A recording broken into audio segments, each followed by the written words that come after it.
Good morning everyone, स्वागत है आपका हमारे यूट्यूब चैनल गणित ज्ञान बिहार बोर्ड क्लास 10 पर। हमारे वीडियो को लाइक करें, शेयर करें और हमारे इस चैनल गणित ज्ञान बिहार बोर्ड क्लास 10 को सब्सक्राइब करें। अभी हम पढ़ रहे हैं द्विघात समीकरण। द्विघात समीकरण में पिछली क्लास में हमने विवेचक जो कि बताता है मूल की प्रकृति और मूलों का अस्तित्व, उसके बारे में पढ़ा था। अगर आपने वह वीडियो नहीं देखा तो जाकर देखिए। आज से हम अपना पढ़ेंगे एक्सरसाइज यानी कि प्रश्नावली 4.3।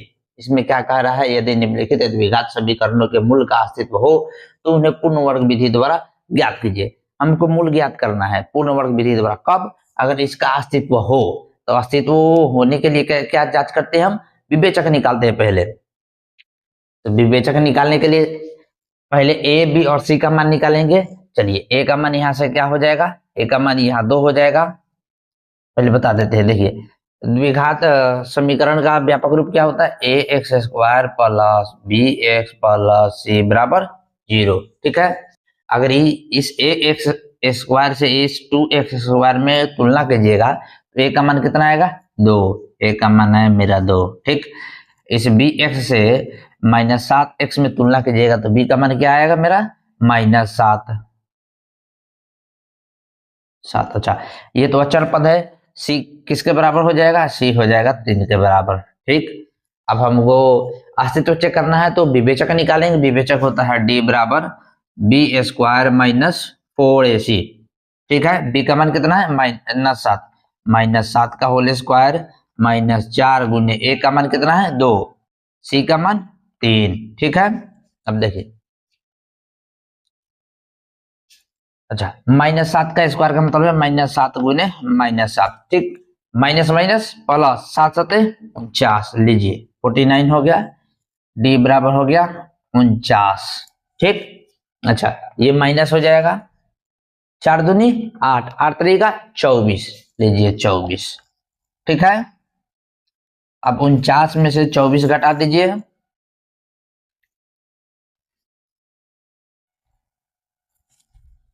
25 आएगा। ठीक है। अच्छा, ये जो मेरा विवेचक आया 0 से बड़ा आया, इसका मतलब इसका अस्तित्व है। अगर अब अस्तित्व है तब हम निकालेंगे इसको पूर्ण वर्ग विधि के द्वारा। ठीक है। पूर्ण वर्ग विधि द्वारा कैसे? तो यहां लिखेंगे इसका अस्तित्व है। ठीक है। इतना लिखिए, फिर हम पूर्ण वर्ग विधि द्वारा कैसे निकालेंगे उसके बारे में चर्चा करेंगे।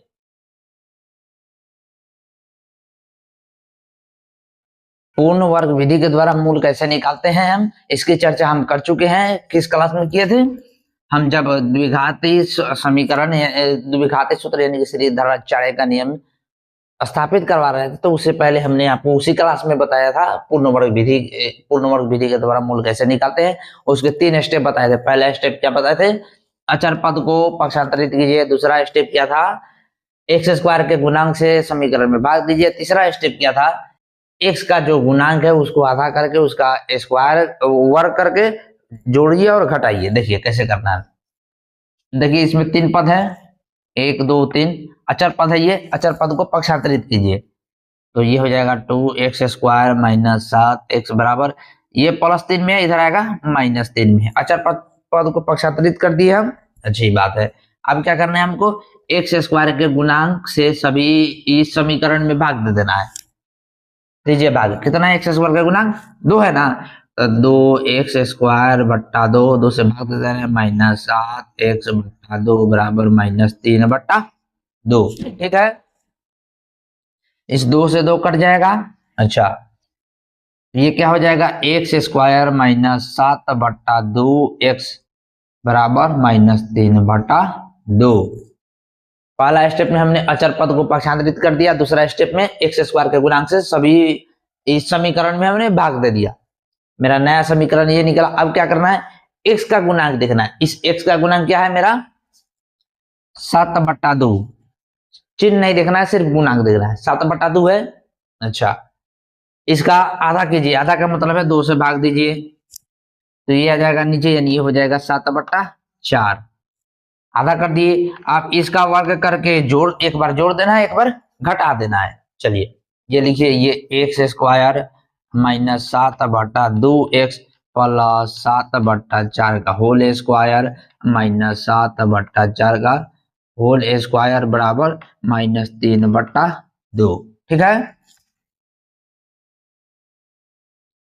अब क्या करना है देखिए, उसके बाद हम बताए थे करना क्या है। अगर 4 पद में तुल जाए 1 2 3 4 पद में हो गया तो पहला पद और तीसरा पद, पहला दूसरा तीसरा, तीसरा पद का स्क्वायर हटाकर लिख लेना है और जो दूसरा पद है उसके चिन्ह के अनुसार लिखना है। दूसरा पद का चिन्ह क्या है, माइनस, तो बीच में लगेगा माइनस। देखिए पहले क्या करना है, पहला पद इसका स्क्वायर हटा के लिखना है, स्क्वायर हटाइएगा तो ये होगा x। ठीक है, इस दूसरे पद का चिन्ह क्या है, माइनस, तो यहां लगा दीजिए माइनस। दूसरे पद का अगर चिन्ह प्लस होता तो लगाते हैं हम प्लस। अच्छा, अब क्या करना है, तीसरा पद जो लिखा हुआ है उसको उसका स्क्वायर हटा के लिखिए, स्क्वायर हटाइएगा तो क्या होगा, ये 7/4 है, 7/4। अब इसका कर दीजिए होल स्क्वायर।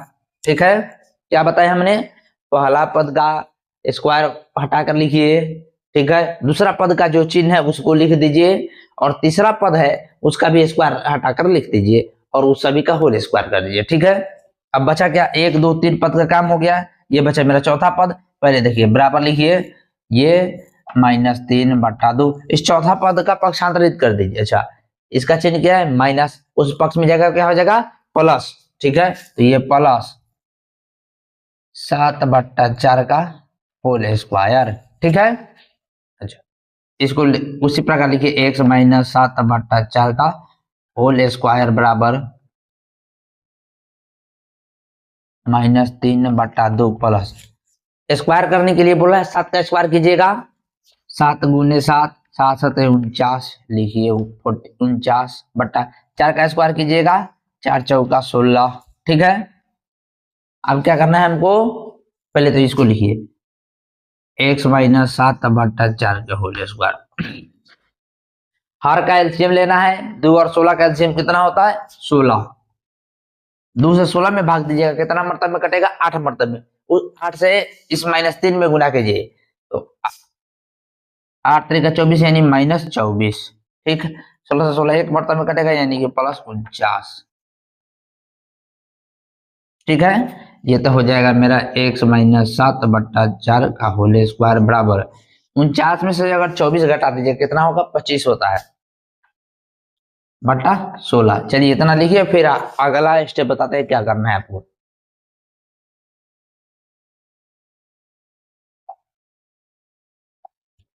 इतना तक हम निकाल चुके हैं। अब देखिए, ये एक पक्ष में स्क्वायर है, अगर इस स्क्वायर को दूसरे पक्ष में भेजेंगे तो क्या होगा, वर्गमूल का चिन्ह चढ़ जाएगा, रूट का चिन्ह चढ़ जाएगा, आपको बताए हुए थे। एक पक्ष में अगर स्क्वायर हो तो दूसरे पक्ष में जाकर वर्गमूल के चिन्ह के रूप में बदल जाता है। तो ये क्या हो जाएगा, x - 7/4 बराबर ये हो जाएगा 25/16। वर्गमूल निकालते हैं तो प्लस और माइनस दोनों लिखते हैं, तो ये हो जाएगा प्लस और माइनस। ठीक है,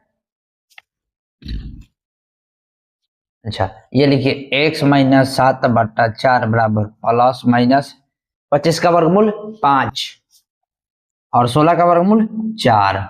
अब क्या करेंगे, हम इसका पक्षांतरण करेंगे। देखिए, x और 7/4 के बीच किसका चिन्ह है, माइनस का, अगर दूसरे पक्ष में जाएगा तो प्लस हो जाएगा।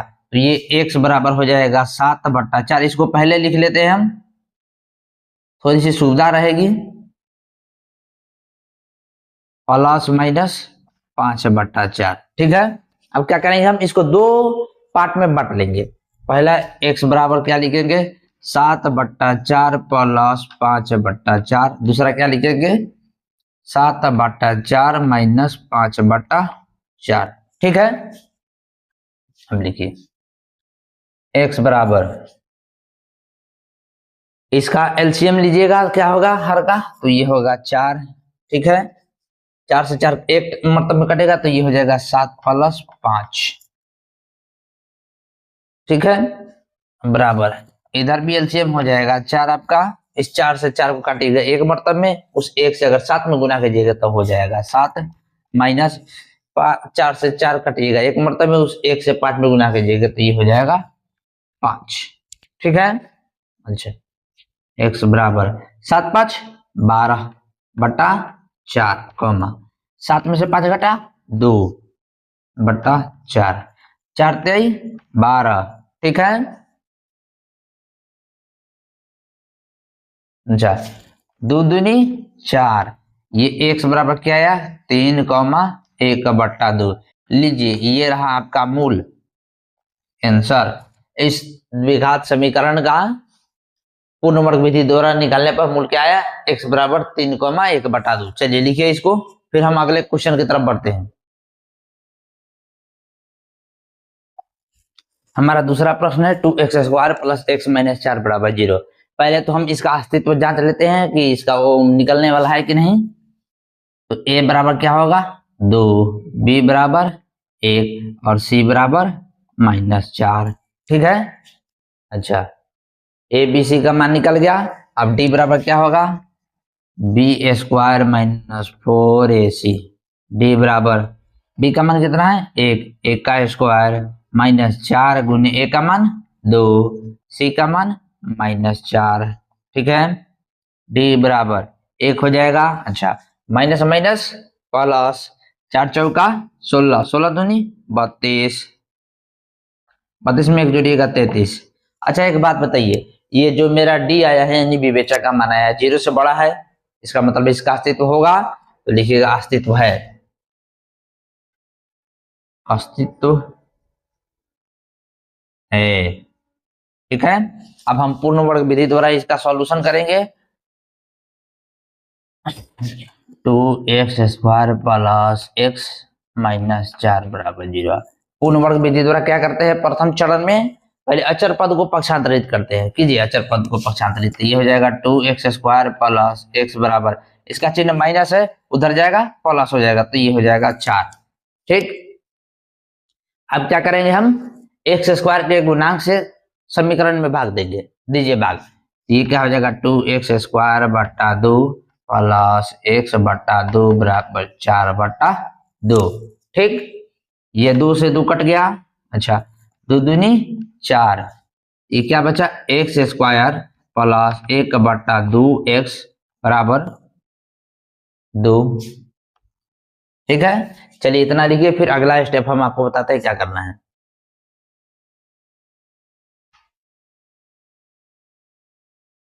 अब हमको क्या करना है, इस x के गुणांक को आधा करना है। अच्छा, x का गुणांक क्या है 1/2, इसका अगर आधा कीजिएगा तो 2 से भाग दीजिएगा, यानी हो जाएगा 1/4। अब क्या करना है, इसका स्क्वायर करके एक बार जोड़ देना है और एक बार घटा देना है, ठीक है। तो चलिए, मेरा क्या आया था 1/4, पहले लिखिए क्या लिखिएगा x² प्लस 1/2x। अच्छा, कितना है 1/4 प्लस 1/4 का होल स्क्वायर जोड़ दीजिए माइनस 1/4 का होल स्क्वायर घटा दीजिए और बराबर 2, ठीक है। चल, अब क्या बताए थे, अब हमको को करना क्या है, पहला वाला पद, दूसरा वाला पद और तीसरा वाला पद का उपयोग करना है। पहले वाले पद का स्क्वायर हटा दीजिए, तो स्क्वायर हटाइएगा तो क्या होगा x, ठीक है। दूसरे वाले पद का चिन्ह लिख दीजिए, इस दूसरे वाले पद का चिन्ह क्या है प्लस, तो लिखिए प्लस। अब क्या करना है, तीसरे वाले पद का स्क्वायर हटाइए तो 1/4 हो जाएगा, है ना। अब इसका होल स्क्वायर लगा दीजिए, ठीक है। अच्छा, जो चौथा पद है उसको पक्षांतरित कर दीजिए, तो कीजिए, ये तो हो गया 2, इसका चिन्ह माइनस है, अगले पक्ष में दाएं पक्ष में जाएगा चिन्ह बदल जाएगा यानी प्लस हो जाएगा, तो ये हो जाएगा 1/4 का होल स्क्वायर, ठीक। अच्छा, इधर बाएं पक्ष में वैसा ही लिखिए 1/x प्लस 1/4 का होल स्क्वायर बराबर 2 प्लस 1 का स्क्वायर 1, 4 का स्क्वायर 16, ठीक। 4 का स्क्वायर मतलब 4 गुने 4 बराबर 16। अच्छा, इसके हर में कुछ नहीं है तो हर में हम मान लेते हैं 1, और हर का एलसीएम निकालेंगे, 1 और 16 का एलसीएम निकालिएगा कितना होगा 16, x प्लस 1/4 का होल स्क्वायर बराबर 16। 1 से 16 में भाग दीजिएगा तो 16 मतलब में कटेगा, उस 16 से अगर 2 में गुना कीजिएगा तो 16 दूनी 32, 32 प्लस 16 से 16 में भाग दीजिएगा, एक मतलब में कटेगा, एक एकम एक, ठीक है। अब देखिए ये क्या लिखिएगा आप x प्लस 1/4 के होल स्क्वायर बराबर 32/33/16। ठीक है। अब आपको हम बताए थे कि स्क्वायर हटाते हैं तो दूसरे पक्ष में स्क्वायर जाने पर वो वर्गमूल के रूप में बदल जाता है। ये हो जाएगा x प्लस 1/4 बराबर प्लस माइनस रूट अंडर 33/16। ठीक है। अच्छा, ये हो जाएगा x प्लस 1/4 बराबर प्लस माइनस 33 का तो वर्गमूल निकलेगा नहीं, तो लिखिए रूट अंडर 33/16 का वर्गमूल निकलता है 4। चलिए अब क्या करेंगे, हम इसको पक्षांतरित करेंगे। इसको पक्षांतरित करके पहले लिख देंगे, इसका चिन्ह प्लस है, उधर जाएगा माइनस हो जाएगा, तो x बराबर -1/4 प्लस माइनस रूट 33/4। ठीक है। चलिए इतना लिखिए, बाकी आगे का स्टेप हम बताते हैं आपको। अब हमको अलग अलग पार्ट में बांट लेना है, तो लिखिए x बराबर -1/4, एक बार लिखिएगा प्लस रूट अंडर 33/4, दूसरा लिखिएगा -1/4 माइनस रूट अंडर 33/4। ठीक है। अब देखिए एलसीएम लीजिएगा, x बराबर r का एलसीएम होगा 4, 4 से 4 एक मर्तबा में कटेगा, -1 में 1 से गुना कीजिएगा तो -1। ठीक है। अच्छा, प्लस ये हो जाएगा रूट अंडर 33 कमा 4 यानी -1 माइनस रूट अंडर 33। ठीक है। तो मेरा दो मूल क्या निकला, -1 प्लस रूट अंडर 33/4 और दूसरा -1 माइनस रूट अंडर 33/4। लीजिए ये मेरा दो मूल निकल गया ANS। चलिए लिखिए इसको, फिर हम क्वेश्चन नंबर तीसरे पे चलते हैं।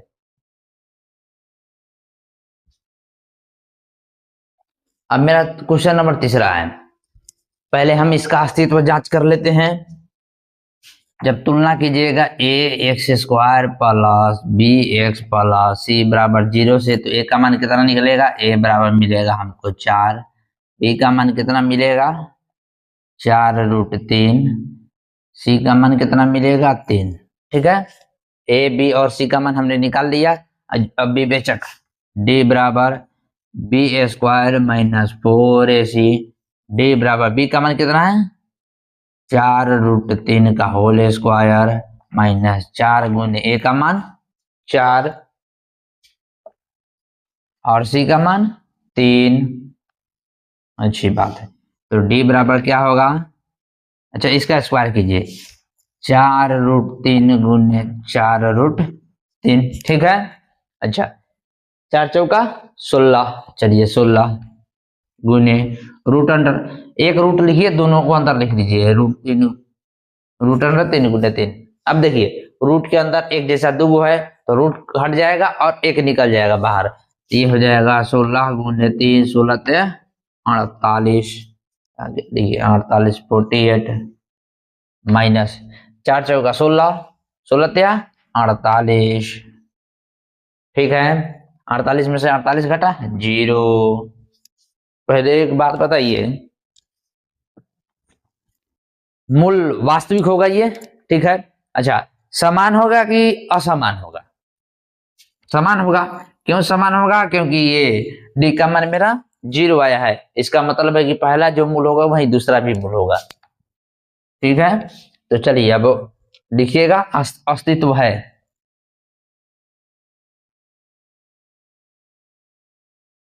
अस्तित्व है।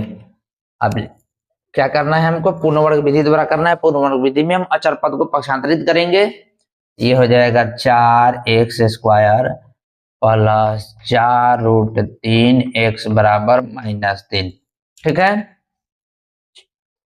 अब क्या करेंगे, हम x² के गुणांक से सभी में भाग देंगे, लीजिए भाग, ये हो जाएगा 4x² बट्टा 4 प्लस 4√3 x बट्टा 4 बराबर -3/4। ठीक है। अच्छा इस 4 से 4 कट गया, इस 4 से ये 4 भी कट गया, आपका क्या बचा एक्स स्क्वायर प्लस √3x बराबर -3/4। ठीक, अब क्या करना है हमको, x के गुणांक का आधा करना है और उसका स्क्वायर करके जोड़ देना है, घटा भी देना है। अच्छा, x का गुना क्या है √3, इसका आधा कीजिएगा तो √3/2, स्क्वायर कीजिएगा तो ये हो जाएगा √3/2 का होल स्क्वायर। अब इसको एक बार जोड़िए और एक बार घटाइए। पहले लिखिए x square plus √3x plus √3/2 का होल स्क्वायर जोड़ दिए हम, माइनस √3/2 के होल स्क्वायर को घटा दिए, बराबर कितना लिखे -3/4। ठीक है, चलिए इतना लिखिए, फिर आगे का प्रोसेस आपको बताते हैं हम। इतना तक कर चुके, अब हम आपको क्या बताए थे, 4 पद में हो गया ना, 1 2 3 4। पहला पद का स्क्वायर हटाइए तो क्या हो जाएगा x, उसके बाद दूसरा पद का चिन्ह लिखिए, दूसरा पद का चिन्ह क्या है प्लस प्लस। अच्छा, उसके बाद तीसरा पद का स्क्वायर हटाकर लिखिए तो ये हो जाएगा क्या, स्क्वायर हटाइएगा तो √3/2 और इसका होल स्क्वायर कर दीजिए। ठीक है, अच्छा अब चौथा पद को लिखिए, क्या है -√3/2 के होल स्क्वायर बराबर क्या है -3/4। ठीक है,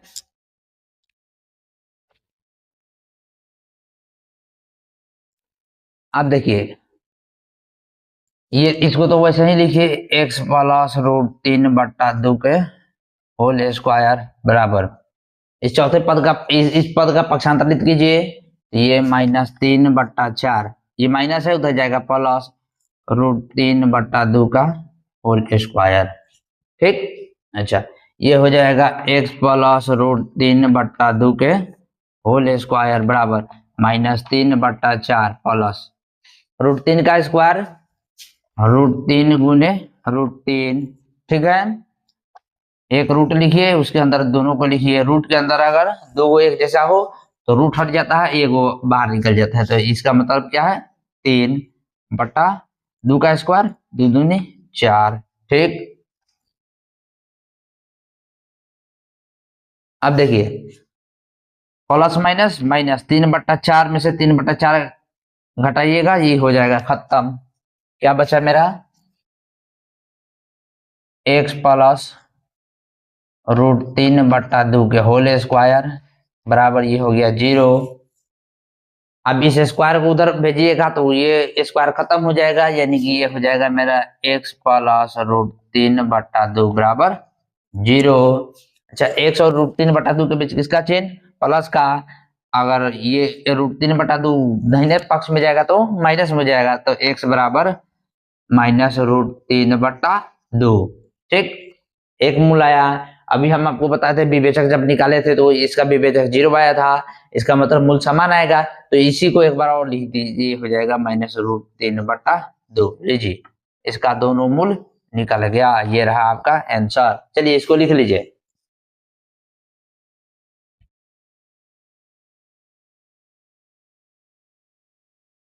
अब ये मेरा चौथा क्वेश्चन है, इसका हमको मूल निकालना है। पहले हम इसका अस्तित्व जांच कर लेते हैं। तो a का मान कितना होगा यहाँ 2, b का मान 1 और c का मान 4। ठीक है, तुलना करने पर आया हमको। अब d का मान लिखिए, d बराबर क्या होगा b² -4ac। d बराबर b का मान कितना है 1, 1 का स्क्वायर -4 गुने a का मान 2 और c का मान 4, तो d बराबर क्या होगा 1 माइनस 4 चौका 16, 16 दूनी 32। अच्छा, d बराबर प्लस माइनस माइनस, लेकिन चिन्ह किसका लगेगा माइनस का, 32 में से 1 हटाइएगा 31। अच्छा एक बात बताइए, ये जो मेरा विवेचक आया ये तो ऋणात्मक आ गया, ऋणात्मक आएगा इसका मतलब क्या है, मूल तो मेरा काल्पनिक हो जाएगा, है ना, तो इसका मतलब इसका अस्तित्व है नहीं है, तो लिखेंगे हम मूल का अस्तित्व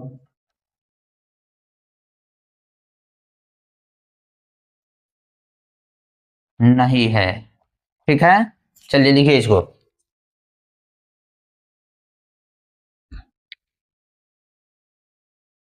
चलिए आज की क्लास का हम यही समापन करते हैं। अगर आपको हमारी क्लास से समझ में आई तो वीडियो को लाइक करें, शेयर करें और हमारे इस चैनल गणित ज्ञान बिहार बोर्ड क्लास 10 को सब्सक्राइब करें और कमेंट जरूर करें। धन्यवाद।